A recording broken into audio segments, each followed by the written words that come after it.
अस्सलाम वालेकुम व्यूवर्स, आप देख रहे हैं हमारा channel good food good mood. उम्मीद है आप सब खैरियत से होंगे। आज हम बना रहे हैं मैकरोनी कुरकुरे। सबसे पहले हमने पानी में 1 चम्मच नमक और तकरीबन 2 चम्मच हमने कुकिंग ऑयल शामिल करके पानी को अच्छी तरह से बॉयल होने दिए।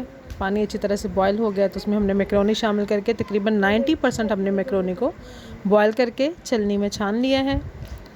इसमें अभी थोड़ा सा पानी शामिल होगा तो हमने इसमें 1 कप मैदा शामिल करके उसको किसी जार में बंद करके अच्छी तरह से हिला लेना है ताकि सब मैकरोनीस को मैदा लग जाए, क्योंकि मैकरोनी में अभी नमी बाकी थी इसलिए उसके साथ मैदा चिपक गया है।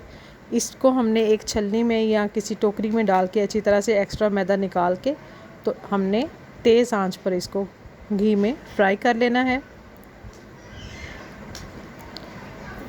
घी में शामिल करते वक्त हमने इसको फौरी तौर पर नहीं हिलाना, थोड़ा सा ठहर के हमने इसको हिलाना है और हमने इसको फिर गोल्डन ब्राउन करके निकालना है। इस दौरान जब तक वो फ्राई होता है हम 1 चम्मच नमक, 1 चम्मच सुरख मिर्च, 1 चम्मच सफ़ेद ज़ीरा,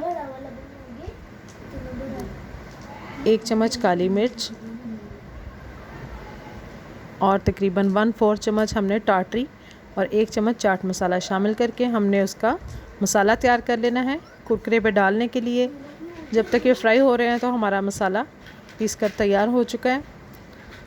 उसको हमने अच्छी तरह से बारीक पीस लिया है। सारी मैकरोनी कुरकुरे हमने निकाल कर एक ट्रे में डाल लिए हैं। इस पर हमने थोड़ा सा ऑयल शामिल कर दिया है ताकि इसमें भी चिपकने के लिए नमी रहे। अब इसके ऊपर हम मसाला आधा शामिल करके इसको अच्छी तरह से हम मिक्स करेंगे। आप चाहें तो ये काम भी किसी जार में कर सकते हैं। यहाँ आप चेक कर सकते हैं, स्पाइसी ज़्यादा करना है तो आप सारा मसाला शामिल कर लें, वरना थोड़ा सा मसाला शामिल करके भी आप इसका टेस्ट चेक करें तो बहुत मज़े के कुरकुरे तैयार हैं। आप भी ज़रूर आजमाइएगा। बच्चों के लिए स्नैक्स, इवनिंग स्नैक्स और स्कूल ले जाने के लिए और बाज़ार की चीज़ों से बचने के लिए बहुत अच्छे और मज़े के मैकरोनी कुरकुरे तैयार हैं। ज़रूर ट्राई कीजिएगा और दुआओं में याद रखिएगा। अल्लाह हाफ़िज़।